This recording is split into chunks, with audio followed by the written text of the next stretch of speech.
और चलिए बात करते हैं विधानसभा की कार्रवाई की। तो प्रश्नकाल के साथ आज भी सुबह 11 बजे विधानसभा की कार्रवाई शुरू हुई, लेकिन आज बहुत सारे मामले सदन में गूंजे। मसलन जो अधिवक्ता की बेटियां हैं, 2 बेटियां आपको बता दें, 49 दिनों से वो गायब हैं। इस मसले को भी जोर शोर से सदन में उठाया गया। साथ ही कहा गया है, लाहौटी ने कहा है कि क्या पुलिस सिर्फ रसूख पर ही काम करेगी? जयपुर शहर में ऐसे हालात हैं तो दूर दराज के गाँव में क्या होता होगा?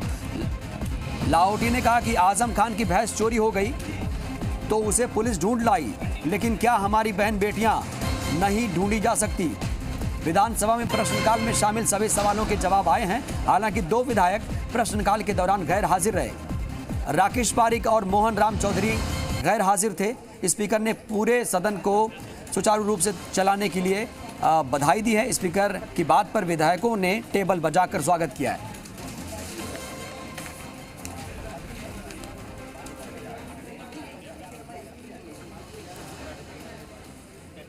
आज 49 दिन हो गए अध्यक्ष महोदय। 46 दिन बाद भी यदि कोई बच्चियां, नाबालिग बच्चियां नहीं मिलती हो, मैं समझता हूं शायद हम सब के लिए, राजस्थान के लिए शर्म की बात है कि हमारे परिवार की बच्चियां खो गई। अध्यक्ष महोदय, मैं आपको ये कहना चाहता हूं कि ये राजधानी में ये हाल है तो गांव गरीब का क्या होगा? अध्यक्ष महोदय, क्या पुलिस केवल रुतबे पर ही काम करेगी? माननीय राठौड़ साहब जब मंत्री थे तो इनका चार्ली खो गया तो 5 मिनट में ढूंढ के ले आए। आजम खान की तो भैंस ढूंढ लाए। और हमारी बहन बेटियां खो रही है, हमारे साथियों की बहन बेटियां चली गई। हम यहाँ पर चिल्ला चिल्ला के राजस्थान में 45 दिनों से न्याय मांग रहे हैं और सरकार सो रही है। ग्राम पंचायत मुख्यालय। माननीय अध्यक्ष महोदय, मैं आपके माध्यम से जानकारी के साथ हमारे संवाददाता शशि मोहन शर्मा जुड़ रहे हैं। शशि, आज विधानसभा की कार्रवाई खत्म हो गई, स्वागत भी किया गया, बताइए आज क्या कुछ रहा?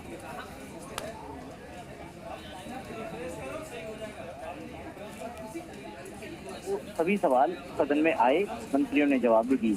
23 सवाल लगे हुए थे, जिनमें से 2 सवाल आज स्थगित, 2 सवाल पूछने वाले विधायक सदन में मौजूद नहीं थे। एक सवाल जो गुलाब चंद कटारिया की तरफ से लगाया गया था वो सवाल स्थगित कर दिया गया। लेकिन आप देखिए कि जो आंदोलन सड़क पर चल रहा है, जो एडवोकेट अवधेश पुरोहित की बच्चियों की बरामदगी की, उनको वापस लाने की मांग को लेकर के वकीलों ने आंदोलन किया, वो मामला सदन में भी गूंजा।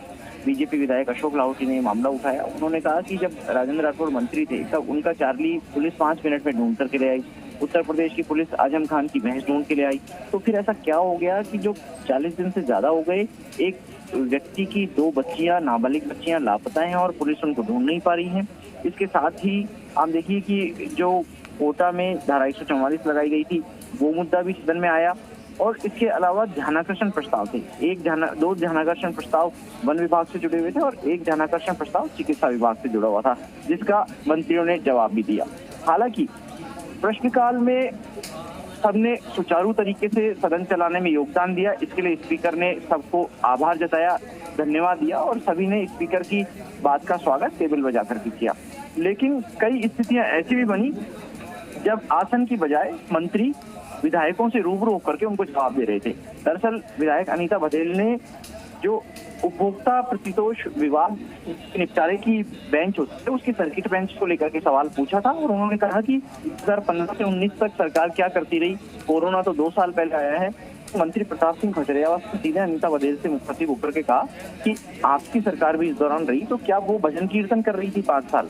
और इसी पर स्पीकर सीपी जोशी ने कहा कि सभी मंत्रियों को और विधायकों को चेयर को एड्रेस करके बोलना चाहिए। हालांकि ये एक विधायक प्रक्रिया का हिस्सा है, लेकिन कई बार आवेश में या त्वरित। चलिए, बिल्कुल, बहुत बहुत धन्यवाद आपका शशि, जानकारी देने के लिए। तो कुल मिलाकर जो प्रश्नकाल था उस पर सुचारू रूप से चलाने के लिए आज बधाई दी गई है।